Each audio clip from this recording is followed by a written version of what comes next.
So we're showing Apple CarPlay in this car in a beautiful Ferrari, and here we have the Ferrari interface, and if I touch the Apple CarPlay button, then I'll go into CarPlay, and you can see here the features that are supported by my phone for Apple CarPlay. My phone is plugged in the center console and it's put away, but now I have all of the features from my phone that make sense in the car. With whom would you like to speak? John Appleseed. Calling John Appleseed. So I have my contacts, all of my contacts from my car, and I have all of my music, for example, and all of the applications for audio. Those are all coming from the car. Here are my favorites. Of course, I have recents and contacts. I can jump around to the middle of my list very easily. Go back to favorites here. And that's the phone interface, but you can see that there you have access to really everything that you need on your phone for everything shown here. For music, for example, I can get to iTunes Radio, and iTunes Radio is a great way to choose something to listen to and then listen for your whole drive and not have to touch anything else. We can look here in the featured stations. We can look at Pure Pop. And here we have some iTunes Radio.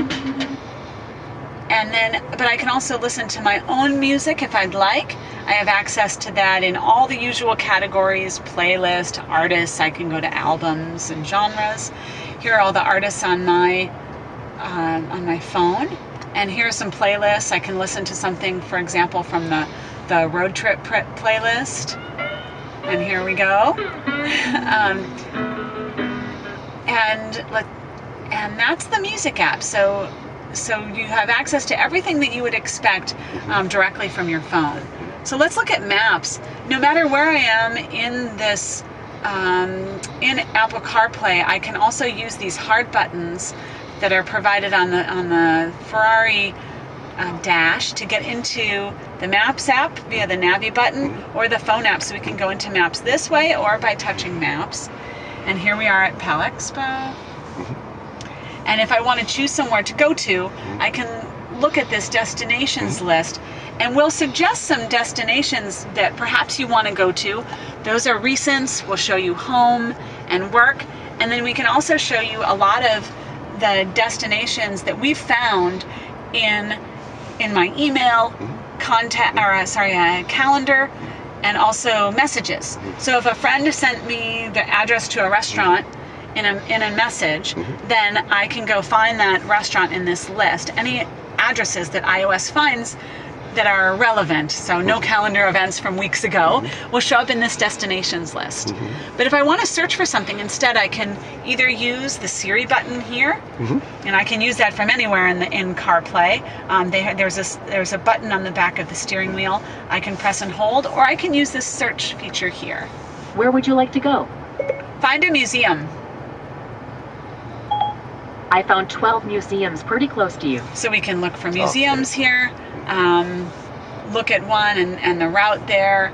Perhaps I look at other choices, and then once I choose one, I can hit Starting route to International Red Cross and Red Crescent Museum.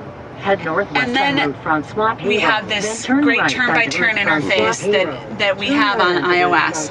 So this is the same great interface that I know from my car or from my phone, and it's shown on my car's integrated screen so that I can be very familiar with it. And the more familiar with it I am, the easier it is to use. So it's great that it shows me something that I know so well. So there we are with Maps. And then let's use the Messages application. To whom shall I send this? Scott. Okay, what do you want to say to Scott Miller? Let's get lunch soon. Your message to Scott Miller says, let's get lunch soon. Ready to send it? Send it. Okay, I'll send your message. So I can use those buttons that are on the screen. I can say send and use those Siri buttons, but if I want to keep my hands on the steering wheel and look straight ahead, I can just talk to Siri. These are a list of my messages conversations, so those are some shortcuts too. We also have some audio applications like podcasts, Spotify, iHeartRadio, Stitcher. These have been updated. Oh, I got a message from Scott Miller. You have a message from Scott Miller. I'll set something up. Would you like to reply? No, thank you. That's it. So I can also use these audio applications that have been updated to work with Apple CarPlay, and they give me a great interface that is specific to the car as well. So podcast has been updated. This looks like the podcast app on my phone, but it has been updated to work really great in the car. So if I can choose a podcast from here, I'll choose Radiolab. The end they settled on. And now you see podcast-specific controls, back The idea was 15 to build this- or forward 15 minutes. And then I can use the Siri button, for example, choose something else to listen to. Play podcast ESPN. Now playing podcast ESPN VDI. And then I'll go right to that ESPN podcast as well. Right, so the same Siri interface that you would expect, access to all of that here. And that's CarPlay. Thank you very much. You're welcome. Oh, may I have your name, please? I'm Emily from Apple. From Apple. From Apple, yep. Thank you very much. Thank you.